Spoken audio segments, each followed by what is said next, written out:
In the autumn of 1887, deep within the rugged mountains of Arizona Territory, a young Apache warrior named Aiyana becomes separated from his hunting party during a fierce autumn storm. Lost and alone in unfamiliar territory, he discovers an injured giant mountain lion trapped beneath a fallen tree. What begins as a chance encounter between natural enemies becomes an extraordinary tale of survival, trust, and an unbreakable bond that defies all expectations. As winter approaches and danger lurks around every corner, both predator and man must learn to depend on each other in ways that will forever change their understanding of companionship, loyalty, and the true meaning of family. The thunder rolled across the Apache homeland like the drums of war, echoing through the pine-covered mountains with a force that seemed to shake the very earth beneath Aiyana's feet. At 30 years old, he was considered one of the finest trackers in his band, his keen eyes able to read the forest like ancient stories written in bark and stone.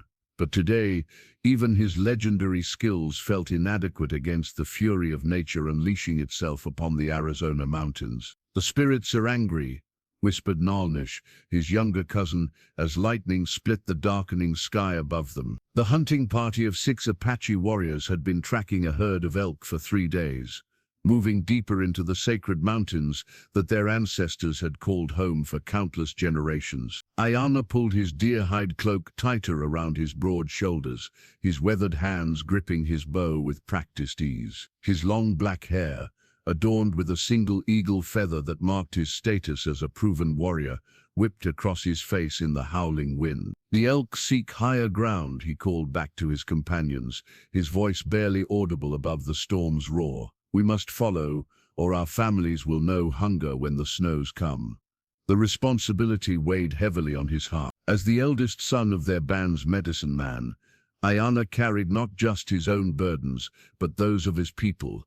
His wife, Halona, was heavy with their first child, due to arrive with the winter moon. His aging parents depended on his hunting skills, as did the widow Chenoa and her 3 young children, whose husband had fallen to cavalry bullets the previous spring. The storm struck with sudden, violent intensity. One moment, the hunting party was carefully picking their way along a narrow deer trail that wound between towering ponderosa pines. The next, the world disappeared in a maelstrom of driving rain, hail and wind that bent the ancient trees like grass before a prairie fire. "Stay together," Aiyana shouted, but his words were swallowed by the tempest. The trail became treacherous, slick with wine and littered with falling branches. Through the chaos, he caught glimpses of his companions. Nalnish sliding down a rocky slope, Tahoma having for cover behind a boulder, the others scattered like leaves in the gale. A massive pine, its roots loosened by the saturated earth, came crashing down directly across their path. Aiyana leaped backward, his moccasined feet slipping on the muddy ground. The tree hit the trail with a thunderous crash that seemed to split the mountain itself, sending up a spray of dirt, pine needles and broken stone. When the dust settled and the echoes faded, Aiyana found himself alone on the wrong side of the massive trunk. The fallen giant was easily 8 feet thick, impossible to climb over, and stretched far in both directions along the mountainside. "Nalnish, Tahoma," he called, cupping his hands around his mouth. The wind carried his voice away into the storm, but no answering calls returned. The rain continued to pour down in sheets, turning the world into a grey, shifting curtain that made it impossible to see more than a few yards in any direction. For the first time in his adult life, Aiyana felt the cold touch of genuine fear. He had been lost before. What Apache warrior hadn't? But never like this. Never in country he didn't recognize, with a storm that showed no signs of letting up, and winter approaching fast. He pressed his palm against the wet bark of the fallen tree, feeling its rough texture, still warm with the life that had so suddenly departed. "Forgive me, grandfather," he whispered in Apache, using the respectful term for the ancient pine. "Your sacrifice will not be forgotten." But respect for the fallen giant wouldn't help him find his way home.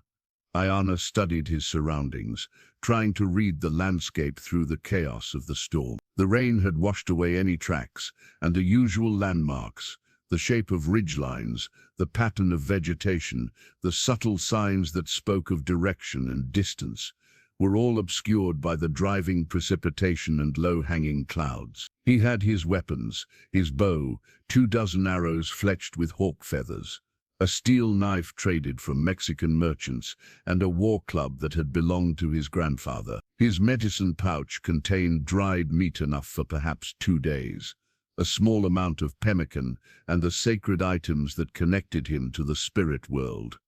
It wasn't much for a journey that might last weeks. The storm raged on through the afternoon, showing no mercy. Aiyana found what shelter he could beneath an overhanging rock ledge, wrapping himself in his cloak and trying to conserve his strength.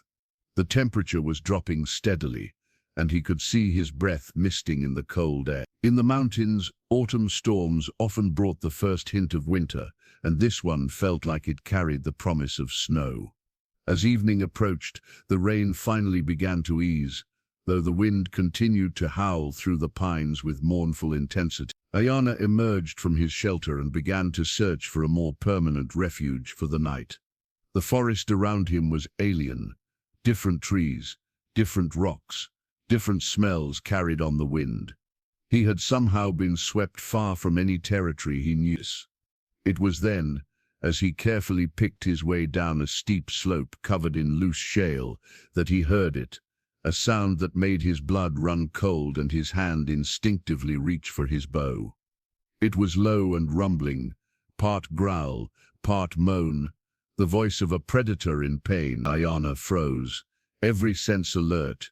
Mountain lions were the ghosts of these peaks, rarely seen but always feared. The Apache told stories of the great cats that could take a man silently, leaving nothing but tracks in the dust to mark his passing. But this sound spoke of suffering, not hunting. Moving with the silent grace that had been drilled into him since childhood, Aiyana crept toward the source of the sound. Through the dripping undergrowth, past a cluster of granite boulders worn smooth by countless years of wind and weather, he found the source of the cries. What he saw took his breath away. Trapped beneath another storm-felled tree, its massive trunk pinning the creature's hind legs to the rocky ground, was the largest mountain lion Aiyana had ever seen, or even imagined. The cat was enormous, easily twice the size of any cougar in Apache legend, with a coat of tawny gold that seemed to glow even in the dim light filtering through the storm cloud. Its powerful shoulders rippled with muscle, and its green eyes, bright with pain and defiance, fixed on Aiyana with an intelligence that was almost human. For a long moment, predator and man stared at each other across the clearing. The mountain lion's sides heaved with labored breathing, and Aiyana could see dark stains in its fur where it had struggled against the imprisoning trunk.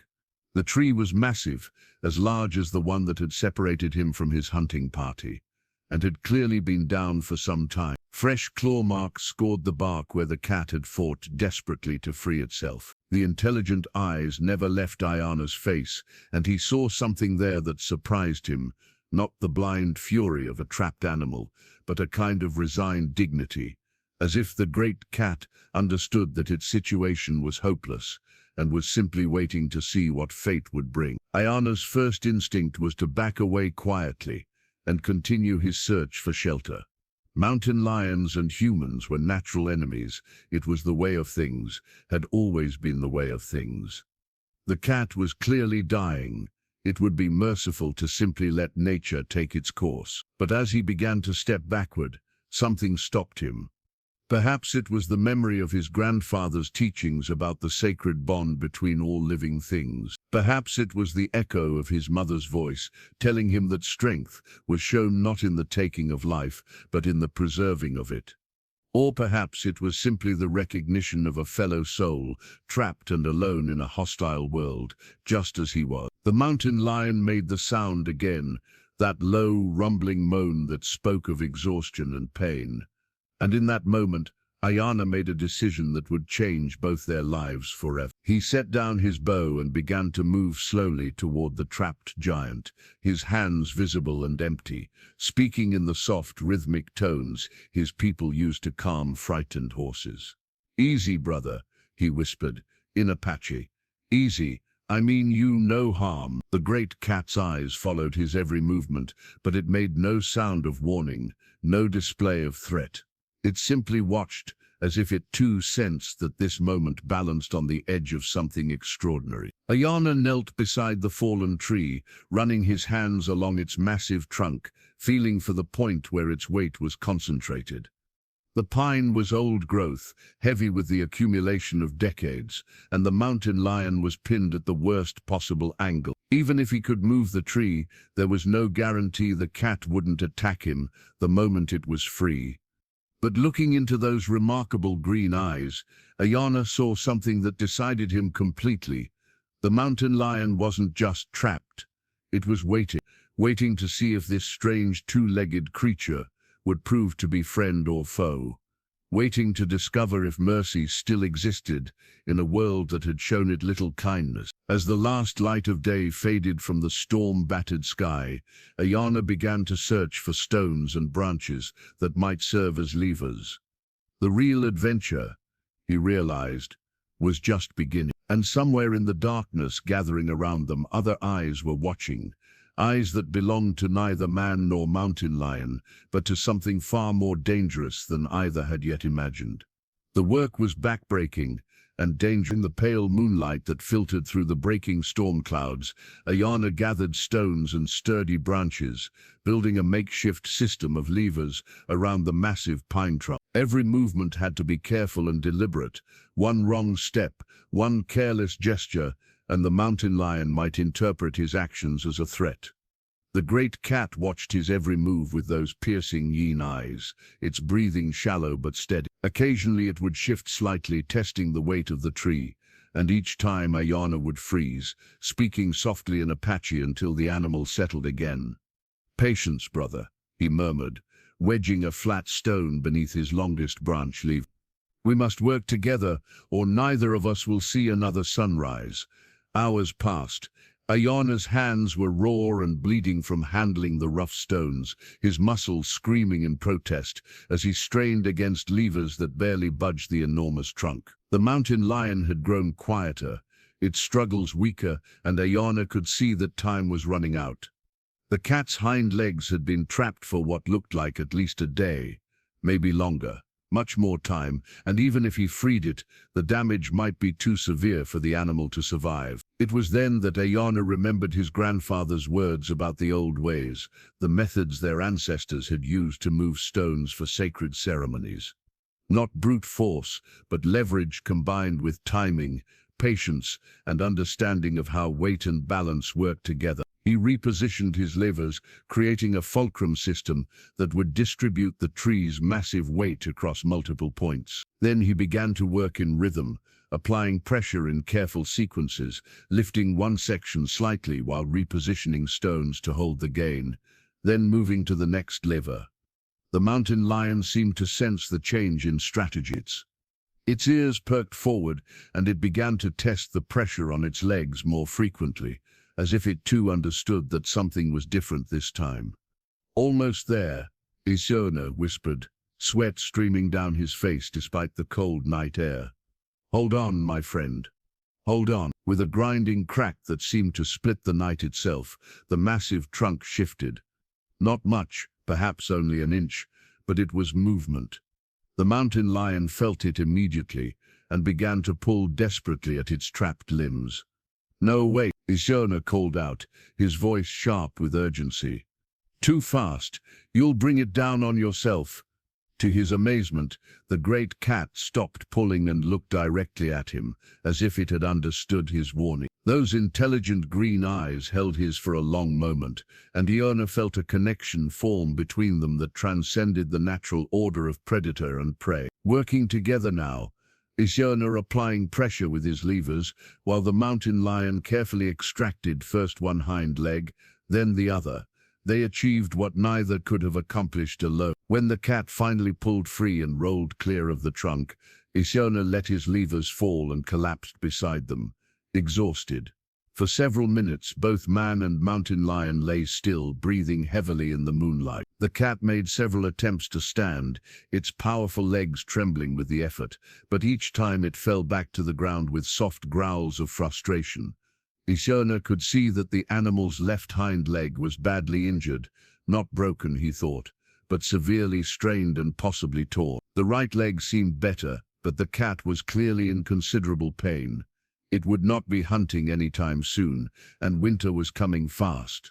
As if reading his thoughts, the mountain lion fixed him with that penetrating stare again. But now, instead of the resigned dignity of a trapped animal, Aiyana saw something else in those eyes, a question. What happens now? The answer came to him with such clarity that it felt like a message from the spirits themselves. They were both lost, both injured in their own ways, both facing a harsh winter alone. The natural order said they should be enemies, but the natural order had already been broken by the storm that brought them together. "Can you walk at all?" Aiyana asked softly, struggling to his feet. His own body protested every movement. He had strained muscles he didn't even know he possessed.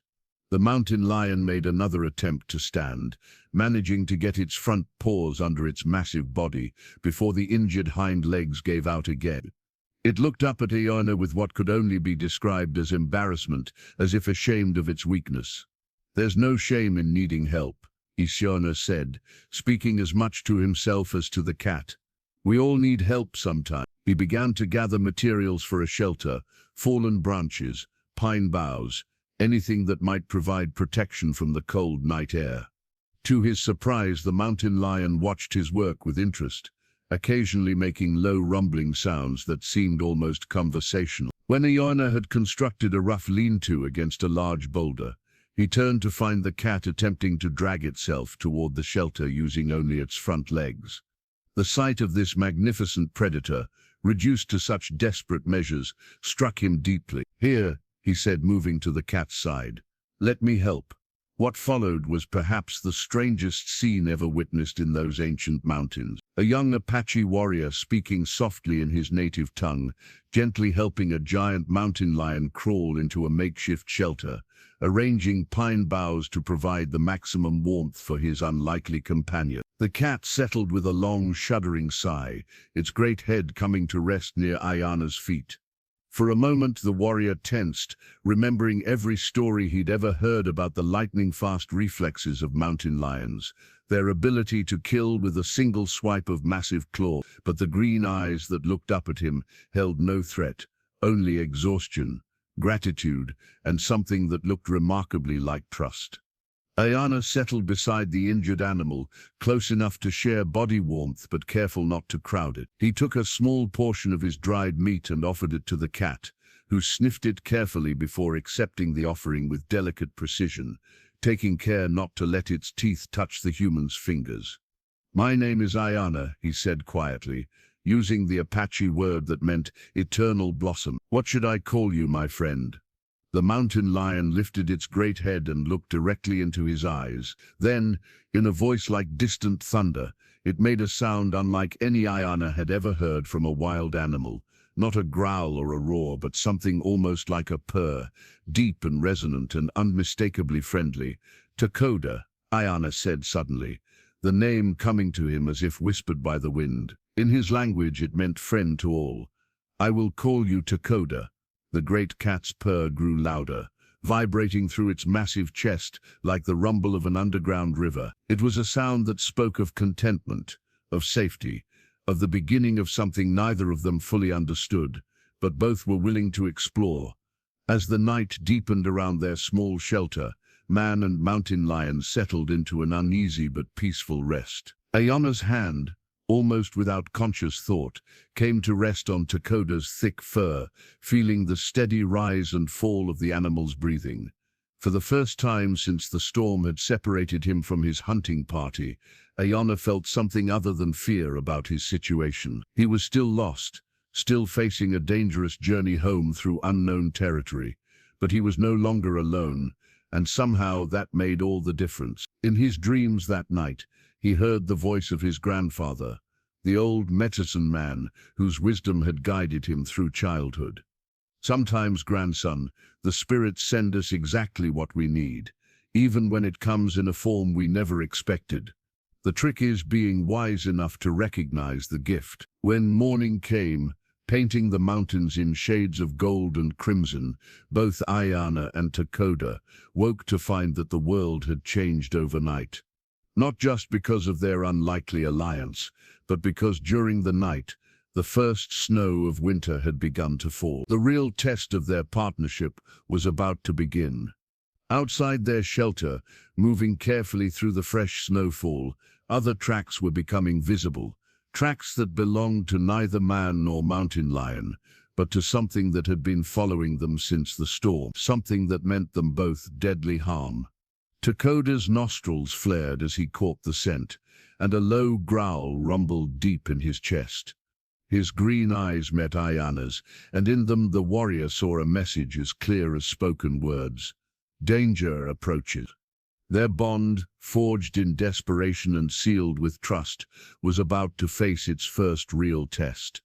The tracks in the snow told a story that chilled Aiyana's blood more thoroughly than the mountain wind ever could. They were wolf tracks, but larger than any he had seen before.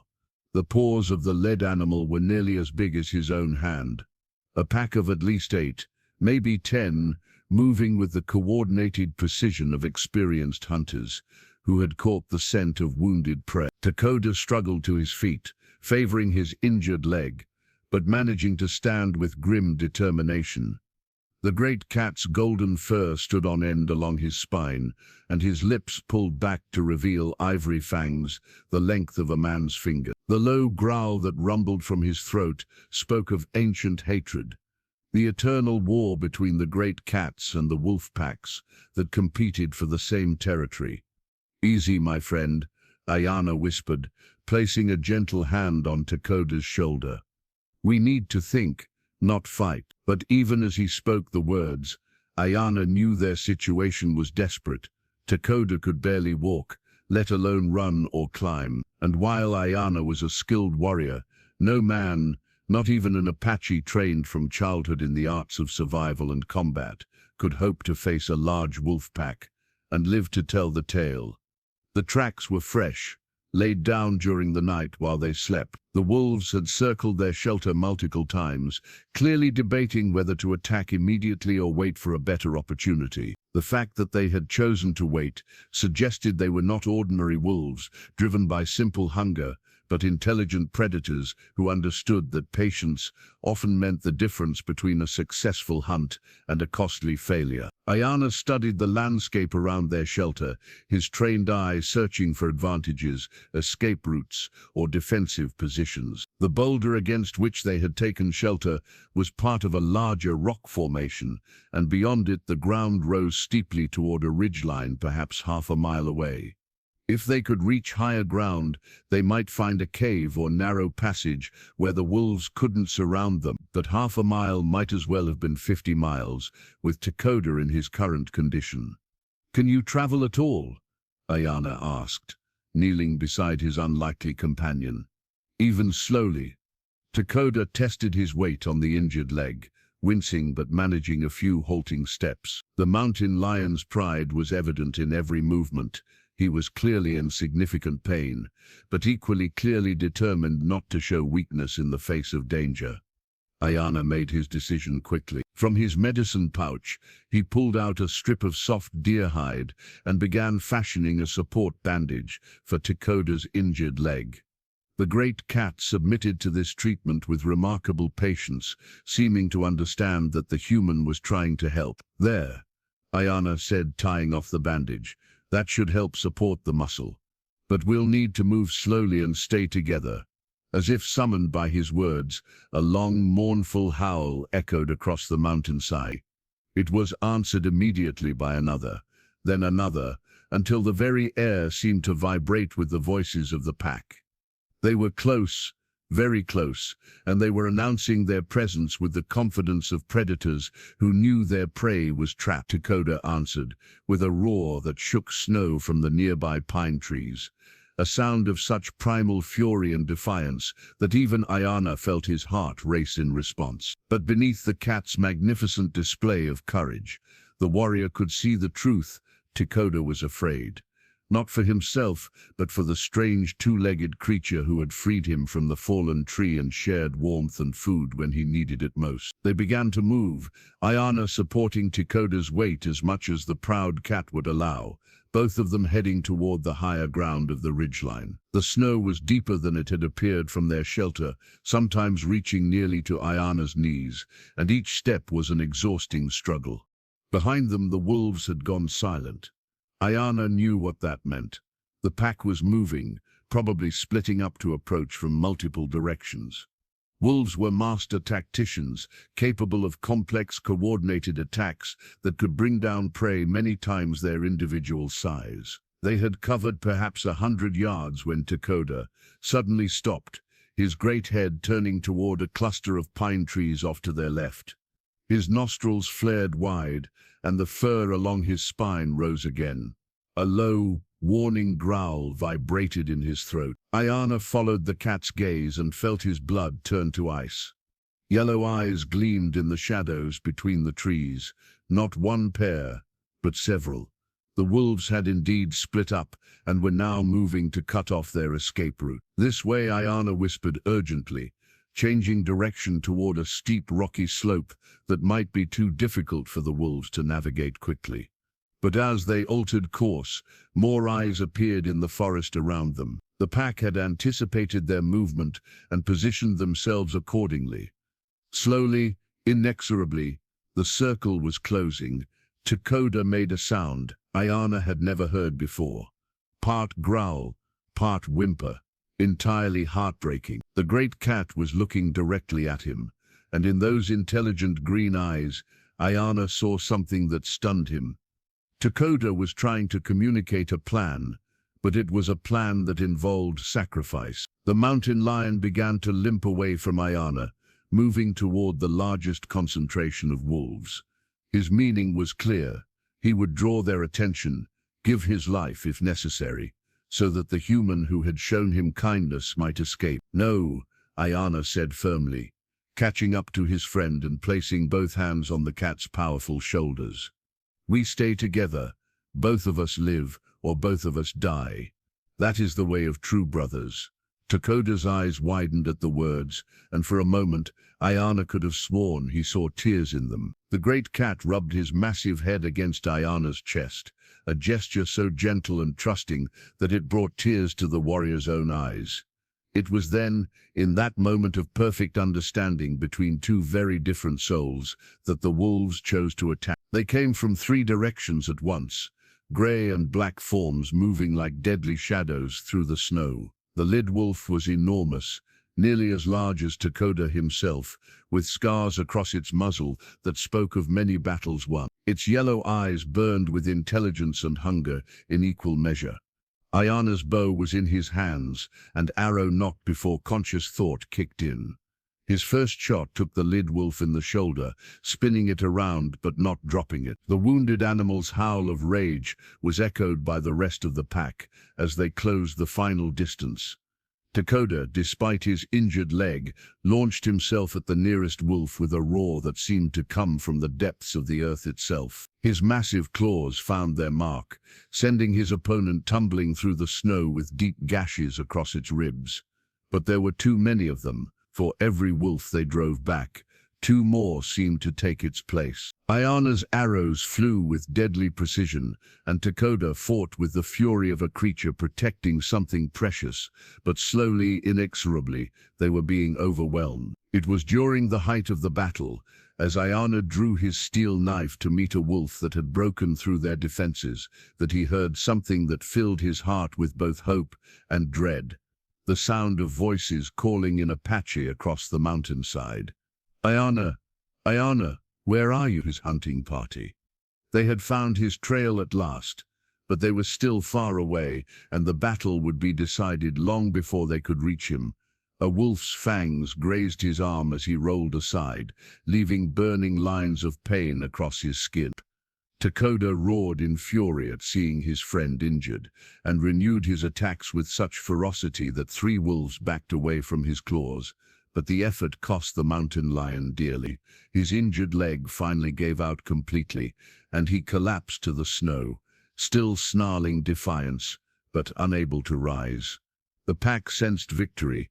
They began to close in for the kill, yellow eyes gleaming with anticipation. The scarred leader approached slowly, savoring the moment, its lips pulled back to reveal fangs, stained with the blood of countless victims. Aiyana stood over his fallen friend, his bow ready, his last few arrows held like a sacred trust. He would make each one count. He would give Takoda's sacrifice meaning, even if it meant his own death. But as the lead wolf gathered itself to spring, something extraordinary happened. From the forest around them came a sound that froze every creature in place. The deep, resonant roar of another mountain lion, then another, and another. The wolves' confident advance faltered as they realized they were no longer the only predators in these mountains. Yellow eyes darted nervously between the shadows of the pine trees, searching for threats they couldn't quite locate. What emerged from the forest then was something out of Apache legend itself. 4 more mountain lions, each nearly as large as Takoda, moving with the fluid grace of apex predators who had come to claim their territory. Their leader, a magnificent female with silver-tipped fur, approached the standoff with calm authority. She looked first at Takoda, lying wounded in the snow, then at Aiyana standing protectively over him. Her golden eyes seemed to weigh and measure, to judge the worthiness of this strange alliance between her kind and the 2-legged creature. What she saw there must have satisfied her, because she turned toward the wolf pack and released a roar that shook snow from every tree in the vicinity. It was not just a challenge, it was a declaration of war. The battle that followed was brief but devastating. The wolves, brave enough when facing a wounded cat and a lone human, wanted no part of a fight against 5 mountain lions on their home ground. Within minutes the pack was in full retreat, racing down the mountainside with their tails between their legs. The silver-tipped female approached Takoda carefully, her nostrils flaring as she took in his scent. She seemed puzzled by what she found there. The smell of her own kind, but mixed with human scent in a way that suggested not conflict, but partnership. Takoda lifted his great head and made a sound that was part purr, part explanation. The female listened intently, her intelligent eyes moving between the wounded male and the human who still stood protectively beside him. Then, to Aiyana's amazement, she approached him directly. Her golden eyes met his, and he saw in them a recognition that transcended species.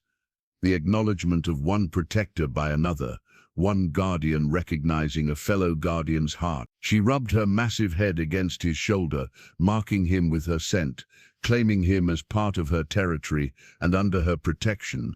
Then she turned back to Takoda and began to groom his wounds with her rough tongue, a gesture of acceptance and healing that brought tears to Aiyana's eyes. The voices of his hunting party were getting closer. Soon they would arrive to find him in the company of 5 mountain lions, a sight that would enter Apache legend and be told around fires for generations to come.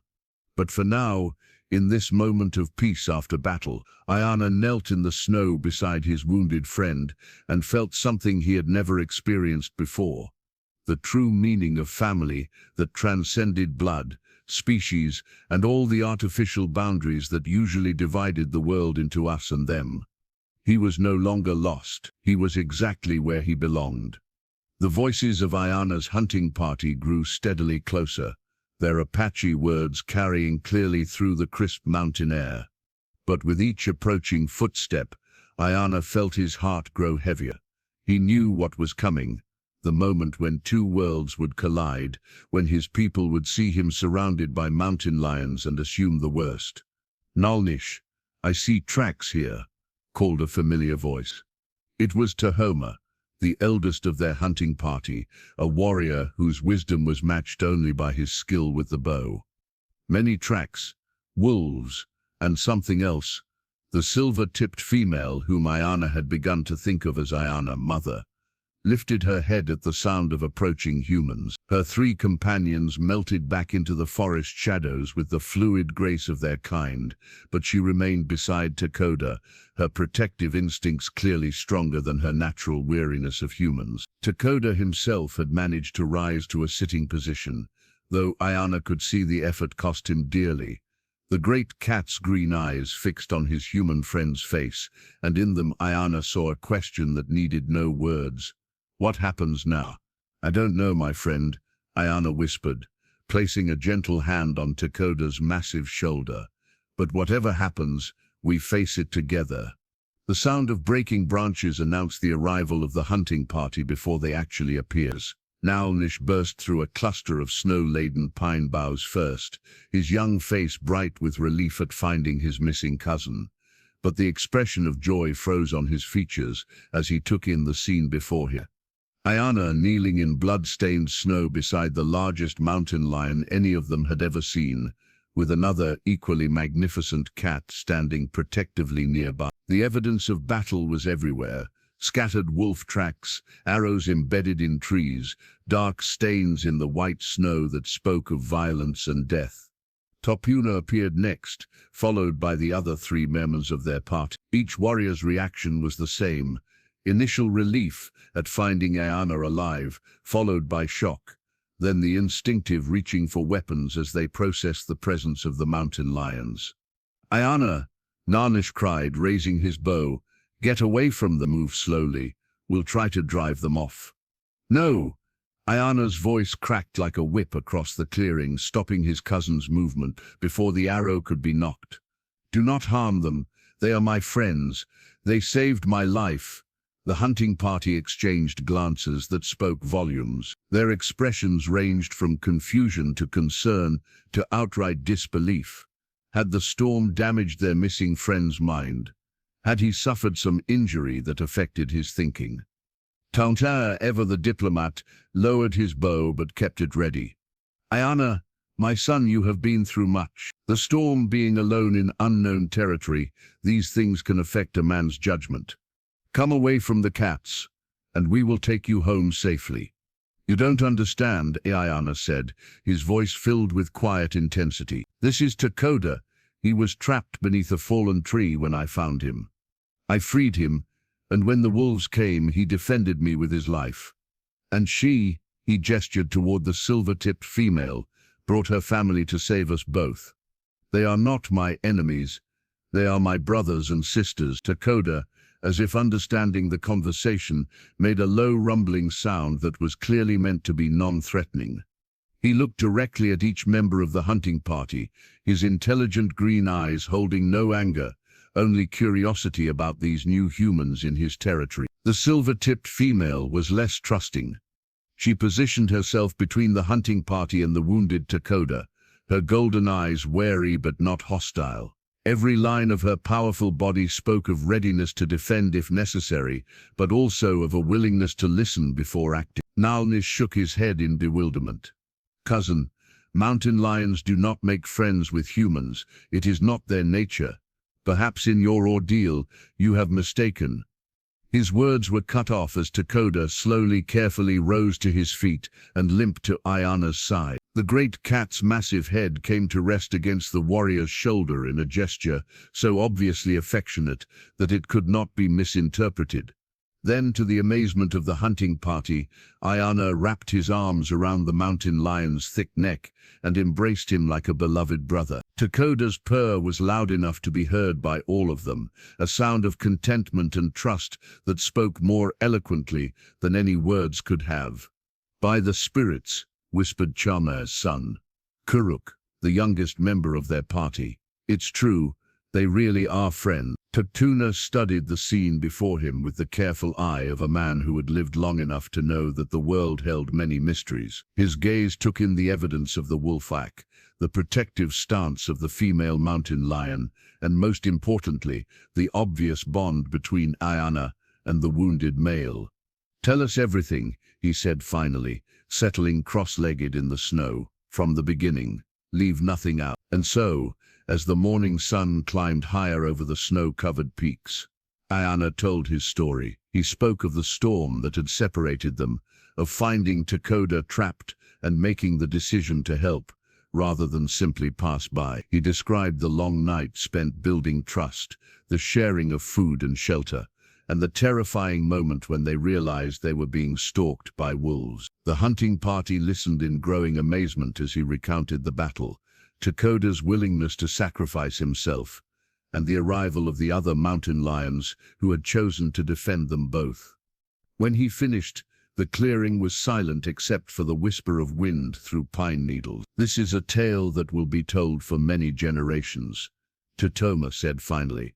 "The spirits have shown you something that few humans ever witness, the truth that lies beyond the boundaries we build in our minds between us and them." But even as the old warrior spoke, Aiyana could see the practical concerns in his companions' faces. How could they travel with a wounded mountain lion? What would happen when they reached their village? How could they possibly explain this to their people? The silver-tipped female seemed to sense the tension in the group. She approached Totoma slowly, her movements non-threatening but confident. When she was close enough, she did something that left the old warrior speechless. She rubbed her massive head against his arm, marking him with her scent just as she had done with Aiyana.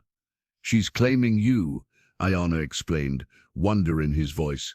"All of you, you're part of her family now." One by one, the female approached each member of the hunting party. Some, like young Karuk, accepted her greeting with nervous excitement. Others, like the cautious Bidzil, required more coaxing, but in the end, all of them bore the scent mark that identified them as under her protection. Takoda watched this ceremony with obvious approval, his tail twitching in what Aiyana had learned was his equivalent of a smile. When the female returned to his side, the two cats touched noses in a gesture of clear communication. "What are we going to do?" Nalish asked quietly. "Takoda can't travel far with that injured leg, and winter is coming fast. We need to reach lower ground before the heavy snows trap us here." It was a valid concern. Already the snow was beginning to fall more heavily, and the temperature was dropping steadily. In a few days, perhaps less, the mountain passes would become impassable until spring. Aiyana knelt beside his feline friend, studying the injured leg with careful attention. The makeshift bandage had helped, but the limb was clearly still causing significant pain. More importantly, he could see in Takoda's eyes that the great cat was thinking the same thing. Nalnish had voiced. He was holding the humans back, putting them all in danger. "There might be another way," Tahoma said thoughtfully. "My grandfather once told me stories of the old times, when our people and the mountain lions lived in harmony. There was a sacred place, a winter cave high in the mountains, where both species would sometimes shelter together during the worst storms." He pointed toward the ridgeline that rose above them, its peaks lost in low-hanging clouds. "If the stories are true, it's up there somewhere. A place where the spirits intended for different kinds of families to come together when the need was great." The idea sparked something in all of them, a sense that perhaps this strange situation was not an accident, but a fulfillment of something their ancestors had known but forgotten. The possibility that the barriers between species were not as fixed as they had always believed. But finding a legendary cave in a snowstorm, with a wounded mountain lion and winter closing in fast, would be the greatest challenge any of them had ever faced. Takoda struggled to his feet again, testing his weight on the injured leg. His message was clear. If they were going to try this, they needed to move now, while he still had the strength to contribute to their survival. The silver-tipped female called to her hidden companions, and 3 more magnificent cats emerged from the forest. Their acceptance of the humans was clear. These strange 2-legged creatures had been claimed by their matriarch, and therefore were family. As they prepared to begin what might be their final journey together, Aiyana felt a profound sense of rightness about what they were attempting. Whatever the outcome, they would face it as what they had become. Not just a hunting party and some mountain lions, but a true family bound by loyalty, courage, and love that transcended every boundary. The snow continued to fall as they began their ascent toward the hidden cave of legend. 8 Apache warriors and 5 mountain lions united in their determination to survive the coming storm together. Behind them, their tracks would soon be covered by snow, but the story of what they were attempting would live forever in the hearts of all who heard it. A testament to the truth that love knows no species, and family is defined not by blood, but by the willingness to sacrifice everything for those who matter most. The hardest part of their journey still lay ahead. The climb was brutal. With each step higher into the mountains, the snow grew deeper and the wind more vicious. What had begun as gentle flakes now drove horizontally across the rocky slopes with the fury of a true winter storm. The temperature plummeted so rapidly that breath turned to ice crystals the moment it left their lungs. Takoda struggled valiantly, his massive paws finding purchase on icy rocks that would have defeated a lesser creature. But Aiyana could see the cost of each step in his friend's labored breathing, in the way his injured leg trembled with exhaustion. The other mountain lions took turns supporting him, their loyalty to their wounded brother absolute and unwavering. The hunting party was faring little better. Even these hardened Apache warriors, raised in the high desert and trained from childhood to endure hardship, were being pushed to their limits by the savage conditions. Ice formed on their eyebrows and in their hair, and their fingers were growing numb, despite the deer-hide mittens they wore. "How much farther?" Nalnish called out, his young voice barely audible above the howling wind. Tapuna studied the landmarks around them, trying to match them with his grandfather's ancient stories. The old man had been very specific about certain rock formations, particular arrangements of pine trees, and the way the wind would sound when it blew through a gap in the ridgeline. "There," he said finally, pointing toward a narrow defile between 2 towering stone pillars. "If the stories are true, the cave should be just beyond that passage." But reaching the passage meant crossing an exposed ridge where the wind would hit them with full force, and where one wrong step could send them tumbling hundreds of feet down a sheer cliff face.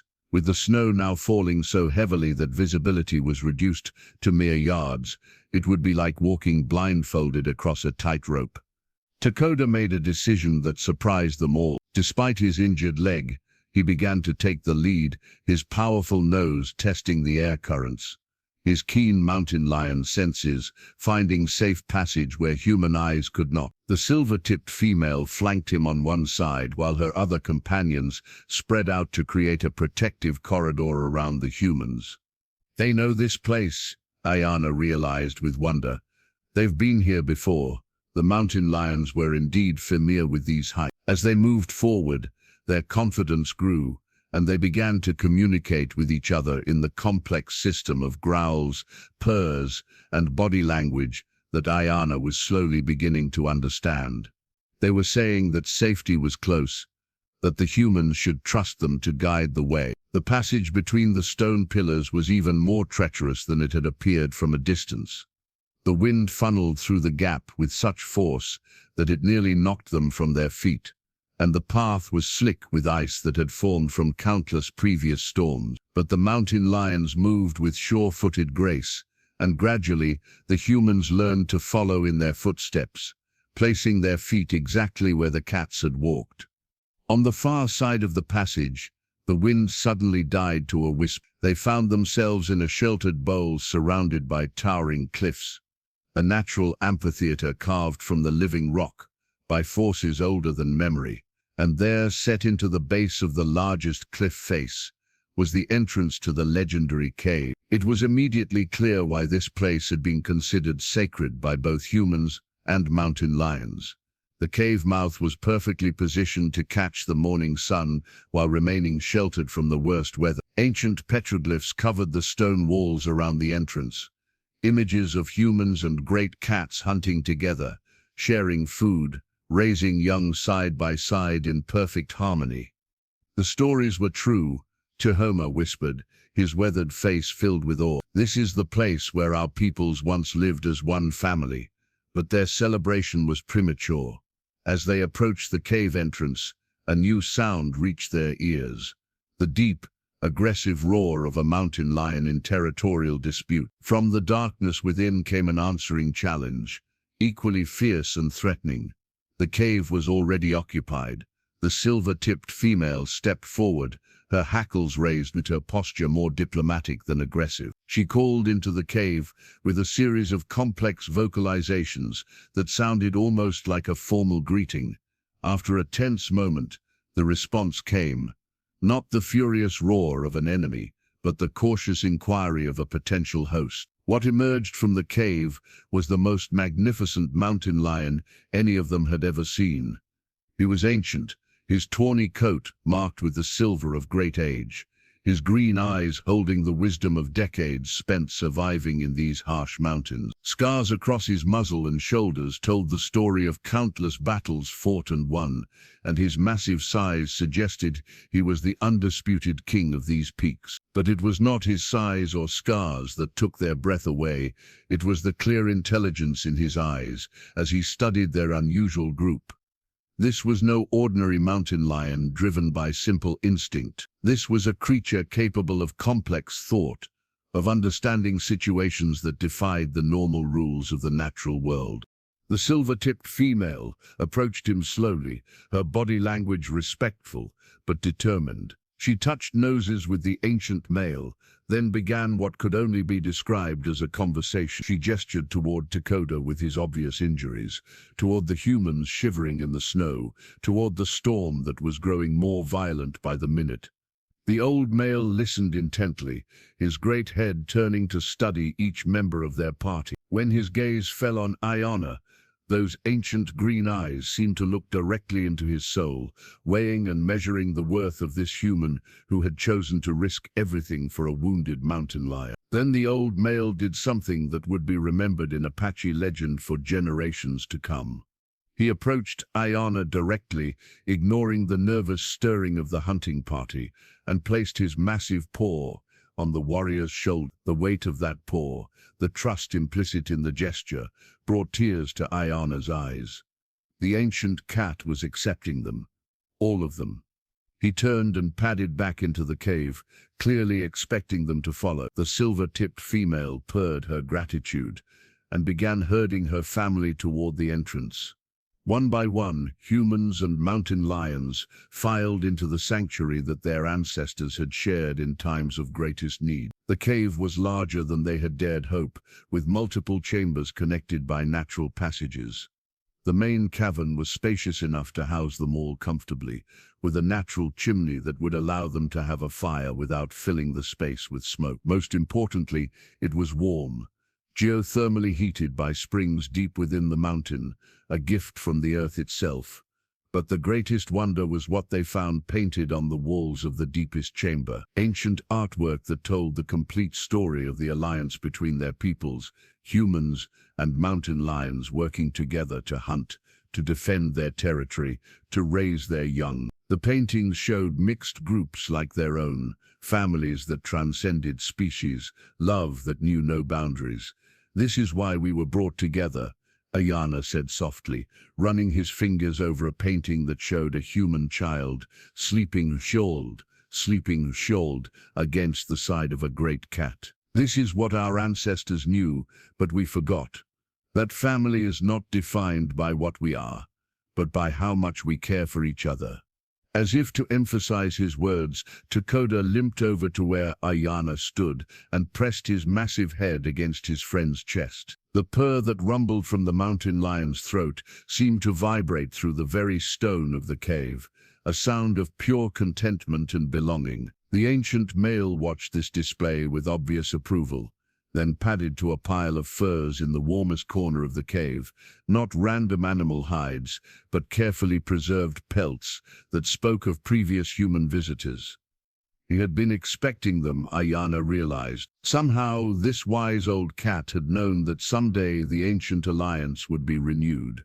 As they settled in for what might be a long winter stay, the humans and mountain lions naturally arranged themselves in mixed groups. Nalish found himself sharing warmth with one of the younger cats. while Tahoma sat in what appeared to be deep conversation with the silver-tipped female, their different languages bridged by gesture and expression. But it was when Aiyana saw Kuruk, the youngest of their hunting party, fast asleep with his head pillowed on the flank of the ancient male, that he truly understood what they had found here. This was not just shelter from the storm, it was a return to something their peoples had lost, a rediscovery of truth that went deeper than species, deeper than the artificial boundaries that usually divided the world. Outside, the storm raged with unprecedented fury. Inside the sacred cave, two ancient enemies had become one family, bound together by love, trust, and the simple understanding that survival was always easier when you had others who cared whether you lived or died. But their greatest test still lay ahead, because outside in the storm, something else was moving through the darkness, something that had been tracking them since the very beginning, something that threatened not just their lives, but the very miracle they had discovered together. The real danger was just beginning. The attack came just before dawn, when the storm had reached its most violent peak, and their guard was at its lowest. Aiyana woke to the sound of Takoda's warning growl, a deep rumble that vibrated through the stone floor of the cave and brought every member of their mixed family instantly alert. At the cave entrance, silhouetted against the swirling snow, stood a sight that chilled Aiyana's blood more thoroughly than the mountain wind ever could. It was a grizzly bear of enormous size, its massive frame filling the entire opening, its small dark eyes burning with hunger and rage. But this was no ordinary bear driven by simple need. The creature's behavior spoke of something far more dangerous. It was rabid, the telltale foam around its muzzle, the unsteady swaying of its massive head, and most terrifying, the complete absence of the natural fear that should have kept it away from a cave full of mountain lions and humans.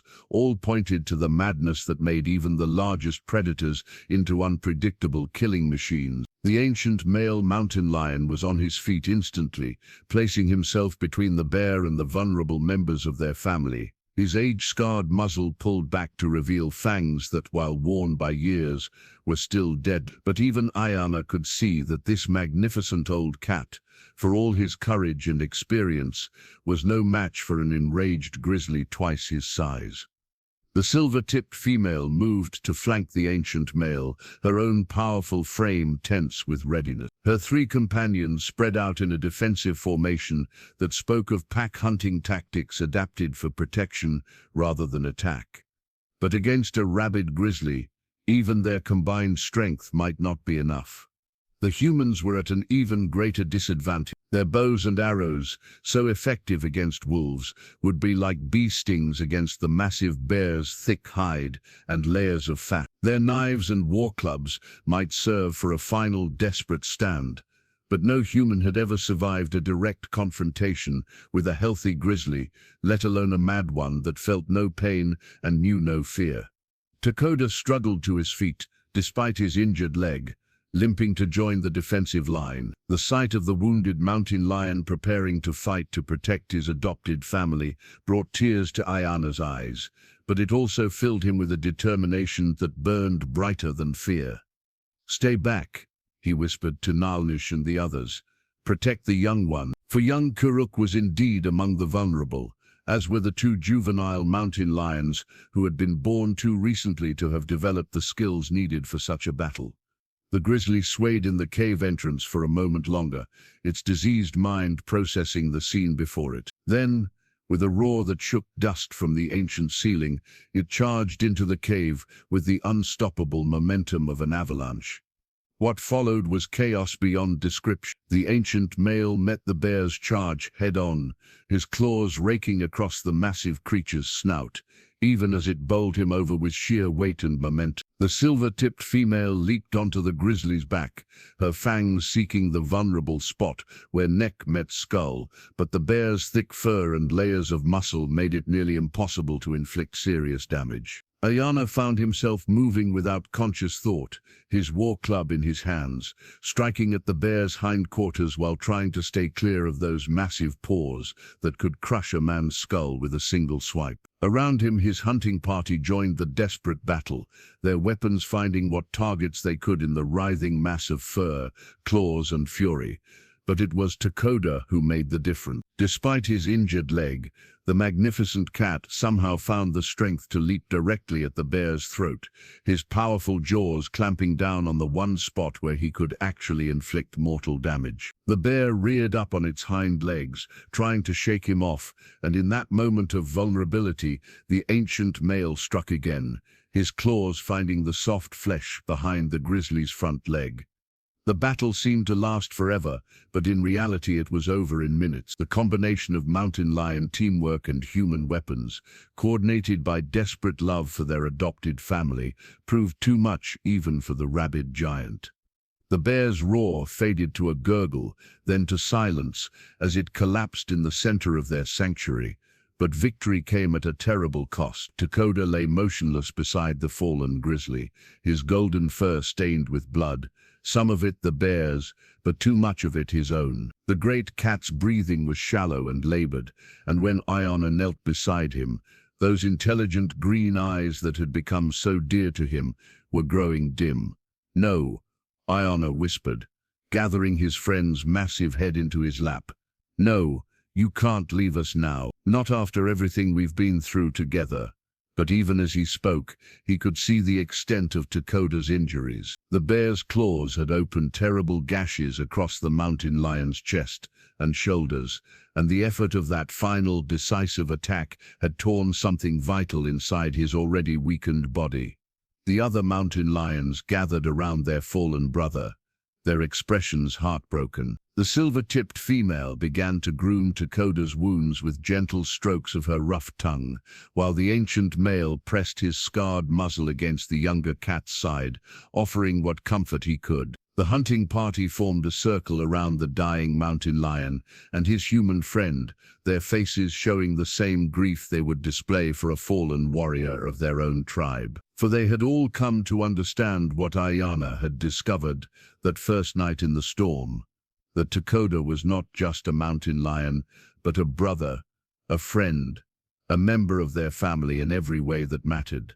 "Tell me about your home," Aiyana whispered, his voice breaking with emotion. "Tell me about the places you've seen, the sunrises you've watched from the high peaks." Takoda's eyes focused on his friend's face, and somehow, impossibly, the dying cat seemed to understand.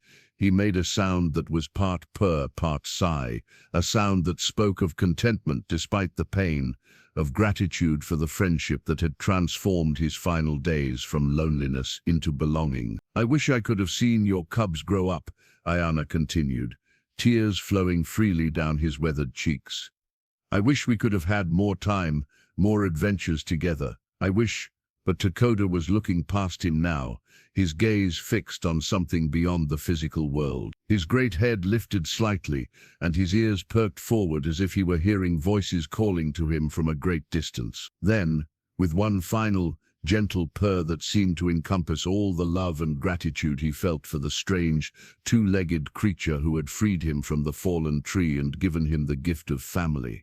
Takoda closed his eyes and was still. The silence in the cave was profound, broken only by the sound of Aiyana's quiet weeping and the gentle keening of the mountain lions as they mourned their lost brother. Even the storm outside seemed to pause, as if nature itself were paying its respects to the passing of something extraordinary. But it was young Karuk who broke the silence with words that would be remembered for generations. He died protecting his family. There is no greater honor for any warrior. The ancient male mountain lion lifted his great head and released a roar that seemed to come from the very depths of the earth. Not a sound of rage or challenge, but a song of farewell that echoed through every chamber of the sacred cave. It was answered by the silver-tipped female, then by her companions, until the entire mountain seemed to vibrate with their tribute to Takoda's courage and sacrifice. As the mountain lions sang their ancient song of farewell, Aiyana felt something profound settling into his heart. The grief was overwhelming, but beneath it was something else, a deep, abiding gratitude for the friendship that had changed his understanding of what was possible in the world. Takoda had taught him that love knew no boundaries, that family was defined not by blood, but by the willingness to sacrifice everything for those who mattered most. The storm raged on outside their sanctuary, but inside the sacred cave, two peoples who had been divided by fear and misunderstanding had been reunited by love and loss. They would carry Takoda's story with them always, a reminder that even the greatest barriers could be overcome by courage, compassion, and the simple recognition that all living beings shared the same fundamental need to love and be loved in return. When spring came and the snows melted enough for them to return to their village, they would bring with them more than just the tale of their extraordinary winter. They would carry the knowledge that the ancient alliance between humans and mountain lions was not just legend, but a living truth, waiting to be rediscovered by those brave enough to look beyond the surface differences and see the deeper connections that bound all living things together. But that was still months away. For now they had each other, and they had the memory of a magnificent mountain lion who had shown them that the greatest strength came not from standing alone, but from the courage to trust, to love, and to fight for the family you chose, rather than the one you were born into. The final chapter of their story was about to begin. 3 months had passed since that terrible and beautiful night when Takoda gave his life to save his chosen family. The winter had been long and harsh, but it had also been a time of healing, of learning, and of bonds growing stronger than anyone could have imagined.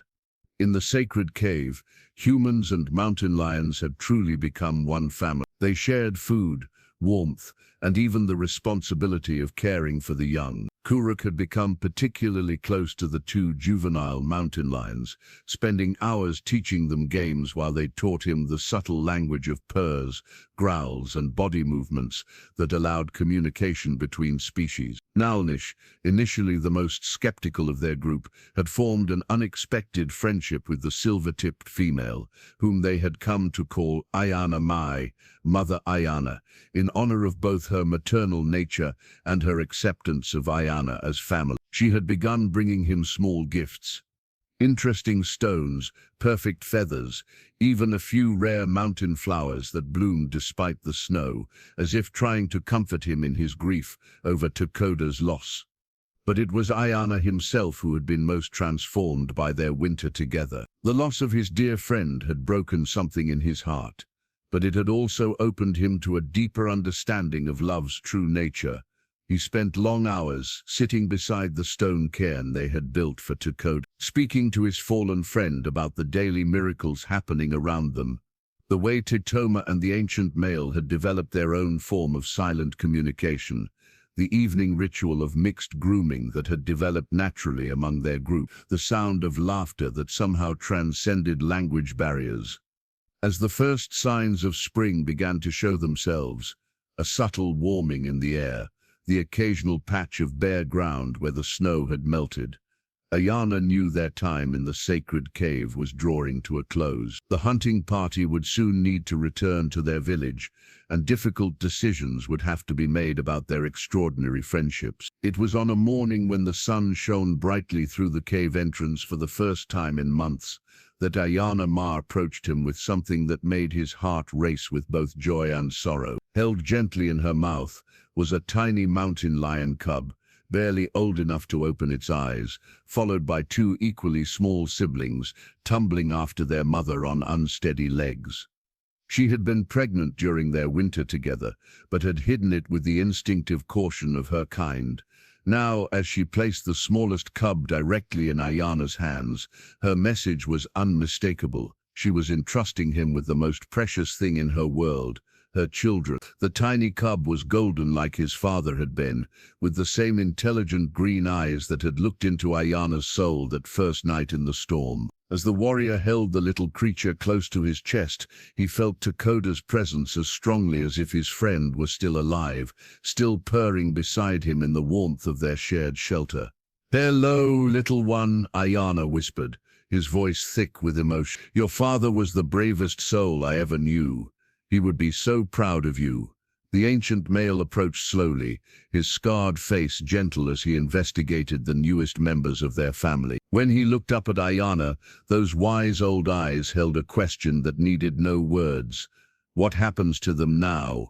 It was a question that had been weighing heavily on all their minds. The spring thaw would soon make travel possible, but it would also force them to confront the reality that their two worlds, human and mountain lion, existed in very different places. How could they maintain the bonds they had forged when geography and the expectations of their respective communities would pull them apart? The answer came to Aiyana in a moment of perfect clarity, as if Takoda himself were whispering in his ear. He gathered his hunting party together, along with all their mountain lion family members, in the main chamber where the ancient paintings told the story of their people's shared past. "We cannot go back to the way things were," he said, his voice carrying the authority of a man who had looked death in the face and found something worth living for. "What we have discovered here, this family we have become, it is not something we can simply leave behind when we return to our separate lives." Tatuna nodded slowly, his weathered face thoughtful. "The village will need to understand. This is not just our story now, it belongs to all our people. Some will call us crazy," Narnish added, but his tone held no fear, only determination. "They will say we have been too long in the mountains, that the isolation has affected our judgment." "Let them," said Kuruk, his young voice firm with conviction.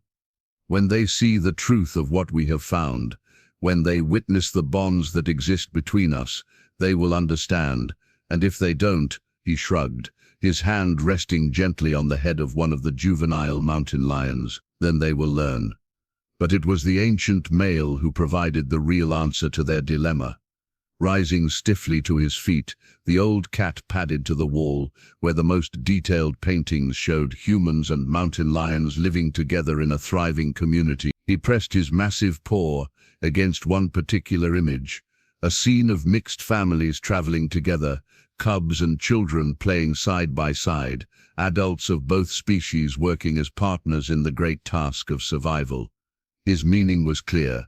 This had been done before, and it could be done again. Over the following weeks, as the snow continued to melt and the passes began to clear, they made their plans. Not all the mountain lions would come with them to the human village. Some had their own territories to return to, their own responsibilities in the wild. But Aiyana, Ma, and her cubs, the ancient male who had become like a grandfather to them all, and two of the younger cats who had formed the strongest bonds with the humans, would make the journey. They would establish a new kind of community, one that honored the wisdom of their ancestors while embracing the possibilities of the future. It would not be easy.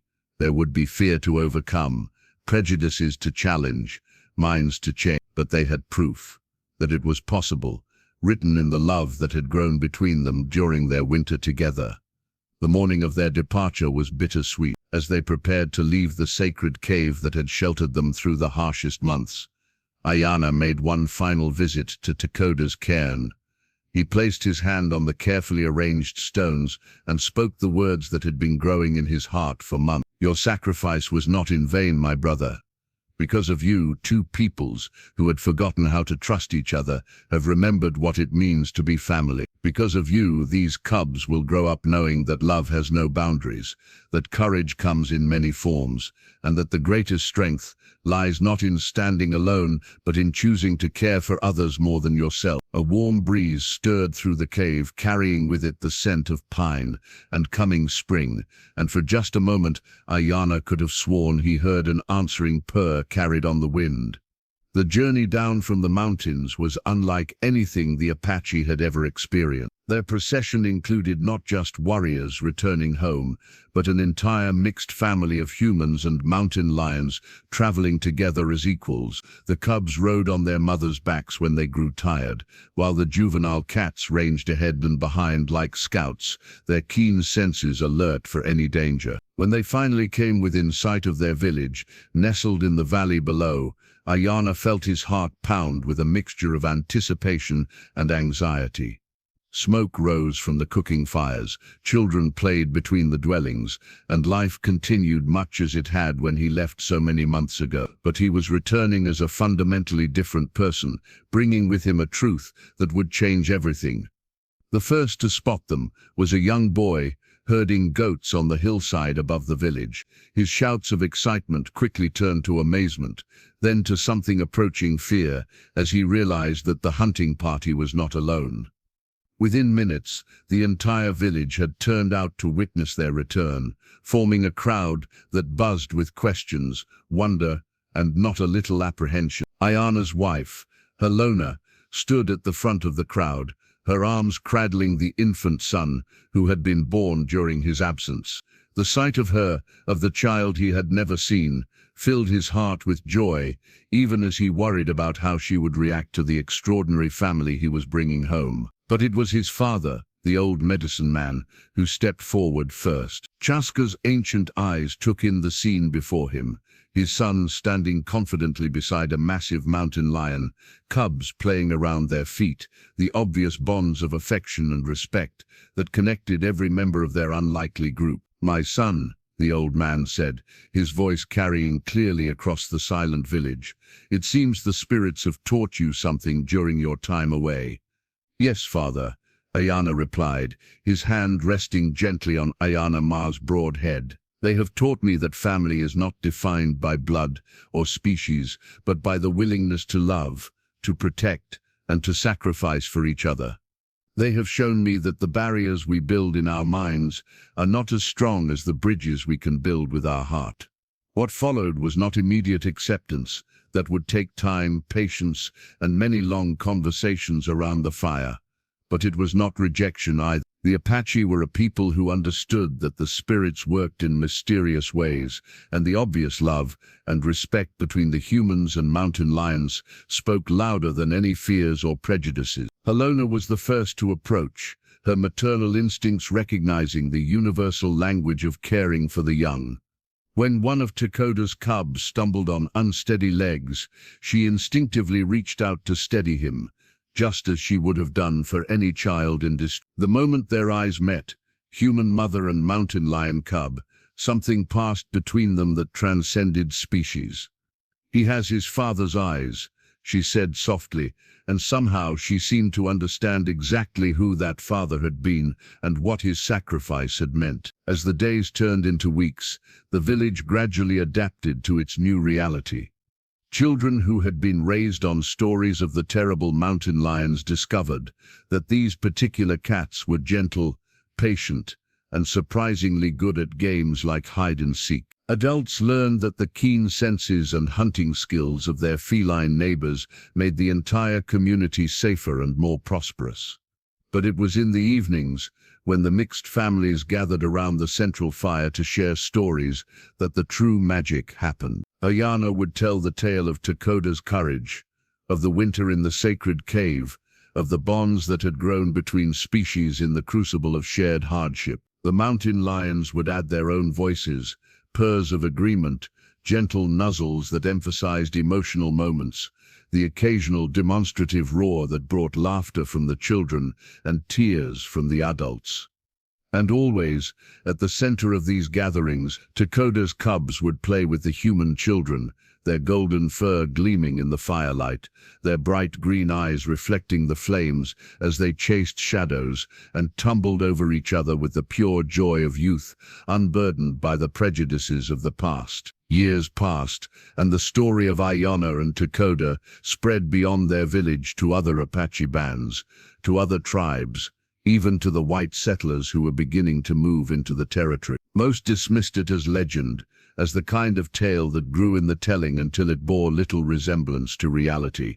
But those who made the journey to see for themselves found something that challenged everything they thought they knew about the natural world. They found a community where humans and mountain lions lived as true partners, where children of both species played together without fear, where the ancient wisdom of cooperation had replaced the modern assumption of eternal conflict. Aiyana lived to see his own grandchildren grow up alongside Takoda's descendants, to witness the establishment of other mixed communities throughout the territory. to know that the sacrifice his dear friend had made would echo through generations yet to be born. On the last night of his life, as he lay surrounded by family both human and feline, Aiyana felt a familiar presence in the room. There, just at the edge of his fading vision, stood Takoda, not as he had been in those final moments of pain and struggle, but as he had been in the glory of his strength, golden coat gleaming, green eyes bright with intelligence and love. "Thank you, my brother," Aiyana whispered, his voice barely audible to the loved ones gathered around his bed. "Thank you for teaching me what it really means to be alive." And as his own eyes closed for the last time, Aiyana could swear he heard an answering purr, warm and gentle as a summer breeze, welcoming him home to a place where all families, regardless of the form they take, are reunited at last. The legacy of their love lived on, written in the laughter of children playing with cubs, in the stories told around countless fires, in the simple revolutionary understanding that the capacity to love and be loved is the most powerful force in any world. And sometime on clear mountain nights, when the moon is full, travelers in that part of Arizona still report hearing something extraordinary carried on the wind, the sound of humans and mountain lions calling to each other across the darkness, their voices blending in perfect harmony as they sing the ancient songs of family, friendship and love that knows no boundary.